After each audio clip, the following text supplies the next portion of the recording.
Hello, dear friends. Welcome to VMR Logics. SSC GD Success Classes Low, Day 20 vocab. The first question is on synonym. Feeble. Feeble అంటే నీరసం means weak. So answer option is D అన్నమాట. Answer option is furious అంటే ఆవేశంగా. Truthful నిజాయితీ. Clever అంటే తెలివి. కాబట్టి ఇవి వీటి యొక్క మిగతా 3 వర్డ్స్కి. నౌ ట్రూత్ఫుల్కి మనం ఒక ఇంగ్లీష్లో ఒక వర్డ్ చూద్దాం అనుకున్నాం. అప్పుడు ఏమంటాం మనము? ఆనెస్ట్ అంటాం. క్లెవర్ ఉందనుకోండి, దానికి ఒక సినోనిమ్ ఇవ్వండి అంటే ఏమంటాము? వైజ్ అంటాం. నౌ ఫ్యూరియస్ అంటే మనం ఇంకొకలా ఎలా ఇచ్చుకోవచ్చు? ఒక వర్డ్ యాంగ్రీగా ఇచ్చుకోవచ్చు. కాబట్టి ఇవేమవుతాయన్నమాట, తెలుగులోను ఇంగ్లీష్లోను దానికి మిగతా మూడింటికి ఉన్నటువంటి మీనింగ్స్. సో ఫీబుల్, గొంతు కూడా అలాగే కనబడుతుందా? ఫీబుల్ వాయిస్గా ఉందా? లేదు కదా, చాలా గట్టిగానే ఉంది కదా, లౌడ్గా ఉంది కదా. సో లౌడ్ వేరు, ఓకే. ఫ్యూరియస్ వేరు. ఫ్యూరియస్ అంటే ఆవేశంగా, లౌడ్ అంటే గట్టిగా. కాబట్టి ఈ ఫ్యూరియస్ని లౌడ్ని కలపకండి, ఓకేనా? సో నౌ మన next question is on ant. Radiant తెలుగులో చెప్పుకోవాలంటే ప్రకాశవంత.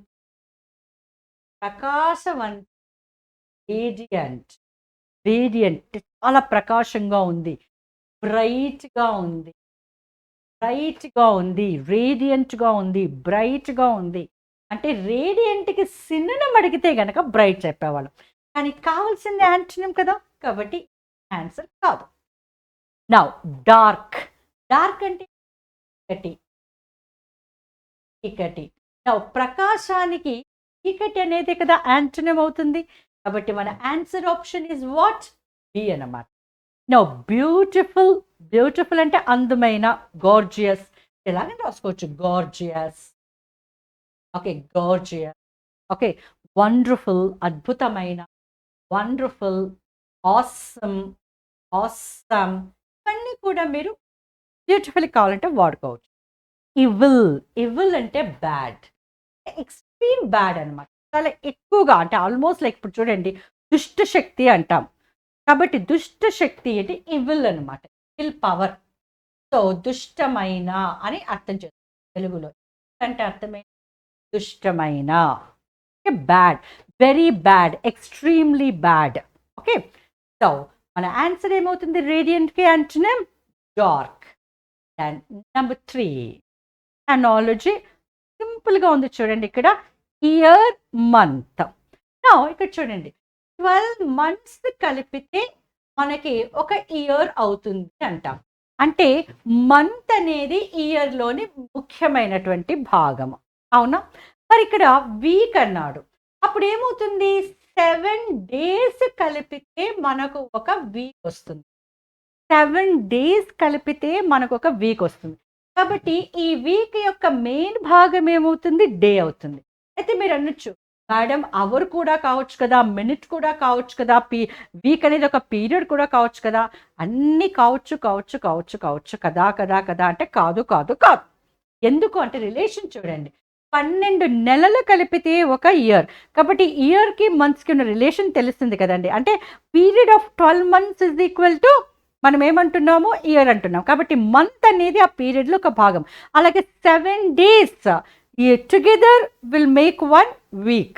కాబట్టి వీక్కి మనకి ఇక్కడ డేస్ అనేది ఇంపార్టెంట్ అవుతుంది. What the point? కాబట్టి వీక్ తీసుకోండి.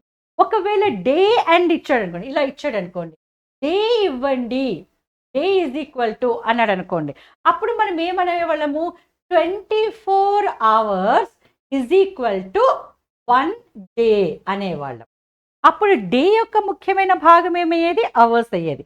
అలాగే ఇప్పుడు మినిట్ ఉందనుకోండి, 60 minutes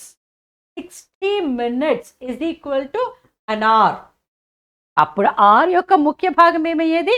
మినిట్ అయ్యేది. కాబట్టి ఇక్కడ మనకు కావాల్సినటువంటి కరెక్ట్ ఆన్సర్ ఏమవుతుందండి? వీక్ అవుతుంది. వీక్కి కరెక్ట్ ఆన్సర్ ఏమవుతుంది? డే అవుతుంది. ఇక్కడ నేను మీకు ఒక కన్‌ఫ్యూజింగ్ పేర్ ఇస్తాను చూడండి. సేమ్ మనం పలకడం సేమ్ ఉంటుంది. కానీ ఇక్కడేమవుతుందంటే స్పెల్లింగ్స్ మారిపోతాయి. Get this. డబ్ల్యూఈఈకే కనబడుతుందా? Let me good. W E E K week. No, బాగా కనిపించలేదు. నేను I just take one another bright colour. చూడండి. W E E K week. W E A K weak. W E A K weak అంటే బలం లేకపోవటం. బలం లేకపోవడం అంటే ల్యాక్ ఆఫ్ స్ట్రెంగ్త్. వీక్‌గా ఉన్నారు అంటే బలం లేకుండా ఉన్నారు. Lack of strength. Lack of strength అది డబ్ల్యూఈఏకే. కాబట్టి you have to be very careful with spellings. మనకి పలకడం సేమ్ ఉంటుంది. WEAK week. డబ్ల్యూఈఈకే వీక్ అంటే 2 ఈలు వచ్చాయనుకోండి వారము. ఒక ఈ ఒక ఏ వచ్చిందనుకోండి బలం లేకపో. Clear now dear friends? Judge. Now fourth question is on idiom. A piece of cake. Pastry అందామా? ఇప్పుడు మనకు అదే కదా, మనము బేకరీకి వెళ్ళిపోయి పేస్ట్రీ అంటే ఏం చేస్తాడు, ఒక పెద్ద కేక్ ఉంటుంది. అది ఒక 8 పార్ట్స్ గానో 6 పార్ట్స్ గానో డివైడ్ అయ్యి అంటే కట్ చేసి ఉంటుంది. దాంట్లో నుంచి ఒకటి తీసి మనకి ఇస్తాడు, పేస్ట్రీ అంటాడు. మరి ఇప్పుడు ఏ పీస్ ఆఫ్ కేక్ అంటే అదేనా? ఇడియంలో అలాగే అర్థం చేసుకుంటామా? డెఫినెట్. పోనీ పార్ట్ ఆఫ్ పోర్ట్ కదా, ఇది పార్ట్ అనుకుంటా, పార్ట్ ఆఫ్ కేక్ అనుకుందామా? డెఫినెట్. మీనింగ్ ఏంటంటే an easy task. And easy task అంటే చాలా సరళమైన పని. సరళమైన సరళమైన పని. సరళము అంటే అర్థమేంటి? తేలికగా అంటే చాలా సులభంగా చేసేటువంటి పని. A piece of cake. A piece of cake. Alright. Now number 5, one word substitution. One who loves wisdom. Okay, జ్ఞానాన్ని ప్రేమించేటువంటి వారు. ఇక్కడ ఎవరు? Wise, government, philosopher, misogynist. Here answer is philosopher. ఇక్కడ మీకు ఈ వర్డ్ని కొంచెం ఎక్స్ప్లెయిన్ చేస్తాను, ఎందుకంటే దీనికి రిలేటెడ్గా మీకు రేపొద్దున వేరే ఇలాంటి క్వశ్చన్ వచ్చినా కూడా మీరు చేయగలుగుతారు. గుర్తుపెట్టుకోండి, పిహెచ్ఐఎల్ ఫిల్ అంటే లవ్. పిహెచ్ఐఎల్ ఫిల్ అంటే లవ్. ఎస్ఓపిహెచ్ఓ ఎస్ఓఫోస్ అంటే అర్థము వైజ్ అని. వైజ్ అని. నౌ ఇక్కడ చూడండి, ఫిలాసఫర్ అంటే లవ్ వైజ్ పర్సన్ అంటే అర్థం ఏంటనమాట, ఇక్కడ విజ్డాన్ని ప్రేమించేటువంటి వాడు. అంతేకాని చాలామంది ఫిలాసఫర్ అంటే వేదాంతి అంటే దేన్ని పట్టించుకునేవాడు, అందరి నుంచి దూరంగా ఉండేటువంటి వాడు, వాడొక తత్వవేత్త. అంటే తత్వవేత్త అంటే వాళ్ళ ఉద్దేశంలో ఎవరిని పట్టించుకునేవాడు, ఏదంటే ఇష్టం లేని కాదండి, మంచి జ్ఞానవంతుడు. ఓకే, ఏది నిజం, ఏది అబద్ధం, ఏది సరైనది, ఏది సరైనది కాదు తెలిసినటువంటి వ్యక్తి ఫిలాసఫర్. ఫిలాసఫర్ జ్ఞానాన్ని ఇష్టపడేటువంటి వాడు ఫిలాసఫర్. ఓకే, కాబట్టి ఇప్పుడు దీన్ని మనకు ఒక్కొక్కసారి ఏంటంటే ఈ వర్డ్స్ మీద రకరకాల ఫిలాసఫీ అంటాడు, ఫిలాసఫర్ అంటాడు, సొఫిస్టికేటెడ్ అంటాడు. ఇప్పుడు చూడండి, ఈ బోర్డు ఇట్లా అంటే కొత్త పేజ్ వచ్చేస్తుంది, అవునా? ఇట్లా అంటే కొత్త పేజ్ వచ్చేస్తుంది, ఇట్లా అంటే పాత పేజ్ వచ్చేస్తుంది. ఆల్రైట్, జస్ట్ నేను ఏం చేస్తున్నాను, ఇలా ఇలా జస్ట్ మూవ్ చేస్తున్నాను. అలాగే చూడండి, ఇప్పుడు ఇలా ఇలా ఇలా రాసాను, వెంటనే చేత్తో ఇట్లా అంటున్నాను, పోతుంది. ఎన్నిసార్లనే రాసుకోవచ్చు, కలర్ మారిస్ చేస్తున్నాను. ఇదంతా కూడా ఏంటంటే చాలా అడ్వాన్స్ కదా, చాలా వైజ్గా ఉంది కదా. ఇప్పుడు మనకి ఒక మీరు స్మార్ట్ ఫోన్స్ వాడుతూ ఉంటారు, మీరు ఒక 2 లెటర్లు టైప్ చేయగానే ఆ లెటర్కి సంబంధించిన ఒక 4-5 పదాలను చూపిస్తుంది, నీకు అవసరం ఏంటంటూ తీసుకొని చెప్పేసి. అంటే అదే ఆలోచిస్తుంది. అందుకే దాన్ని ఏమంటాము, సొఫిస్టికేటెడ్ అంటాం. నా మొబైల్ చాలా సొఫిస్టికేటెడ్ అంటాం. ఇప్పుడు మన ఇంట్లో వాషింగ్ మెషిన్ ఉంది, అందులో ఏం చేస్తాం మనము, జస్ట్ కొన్ని నీళ్లు పట్టేసి బట్టలు వేసేసి అండ్ సర్ఫ్ పౌడర్ వేసేసి వదిలేస్తాం, అవునా? అదే దానికి ఎప్పుడు కావాలో, ఎంత నీళ్ళు కావాలో అదే తీసుకుంటుంది, ఉతికేస్తుంది, మళ్ళీ ఆ నీళ్ళని డ్రైన్ చేస్తుంది, మళ్ళీ కాసేపటికి మళ్ళీ నీళ్ళు తీసుకుంటుంది. అంటే జస్ట్ ట్రై అండ్ అండర్స్టాండ్. దానికి ఎలా తెలుస్తుంది, ఇన్ని నీళ్లు పడతాయి, ఇప్పుడు జాడించాలి, ఈ జాడింపు సరిపోదు, మళ్ళీ కాదు. దట్ ఈస్ కాల్డ్ జ్ఞానం, సొఫిస్టికేటెడ్, అడ్వాన్స్డ్. కాబట్టి ఫిలాసఫర్ అంటే మీనింగ్ తెలిసింది కదా. నా ఇక మిగతా వర్డ్కి మీనింగ్ చూద్దాం. వైజ్, ఓకే, జ్ఞానవంతమైన, అర్థమైంది. గవర్నమెంట్, ఇప్పుడు ఈ గవర్నమెంట్కి మీనింగ్ చెప్పండి. GOURMENT, government. టర్న్ ఎక్కువగా పలకండి, అది కొంచెం సైలెంట్గా ఉండాలి. గవర్నమెంట్ అంటే అర్థం ఏంటనమాట, a lover of good food, a lover of good food. Okay, మంచి భోజనాన్ని ఇష్టపడేటువంటి వాడు, a lover of good food. Gastronomy అని కూడా అనుకోవచ్చు.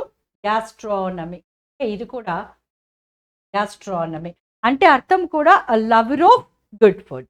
నౌ మిజోగినిస్ట్, మనకు ఇది ఒక రూట్ వర్డ్ అండి. సో అనేది ఏంటంటే ఒక రూట్ వర్డ్ అనమాట. దీని అర్థం ఏంటంటే హేట్, హేట్. ఓకే, నా గైనీ అంటే గైన్ అంటే అర్థం ఏంటి, ఉమెన్, ఉమెన్. ఎప్పుడైతే మనకు చివరి 3 అక్షరాలు IST అని వస్తాయో మనము ఒక పర్సన్ గురించి మాట్లాడుతున్నాం. Like cardiologist, ophthalmologist, nephrologist, oncologist, అట్లాగే మిజోగినిస్ట్. ఇప్పుడు చూడండి, ఇప్పుడు మిజోగినిస్ట్ ఎలా అర్థం చేసుకుంటున్నాము, a person who hates women. ఆడవాళ్ళంటే అసహించుకునేటువంటి వ్యక్తి, ఆడవారంటే అసహించుకునేటువంటి వ్యక్తి, మిజోగినిస్ట్. మిజోగమిస్ట్ అన్నామనుకోండి, గెమస్ అంటే మ్యారేజ్, సో మిజోగమిస్ట్ అన్నామనుకోండి, a person who hates marriage. అర్థమైంది కదా. సో ఇలా మనము రూట్ వర్డ్స్ చూస్తాం. So here we complete day 20 vocab. మళ్ళీ మనము డే 21లోకి వెళుద్దాం. అప్పటి వరకు జాగ్రత్తగా ఉండండి, BMR లాజిక్స్తోనే ఉండండి for your sure success. Bye.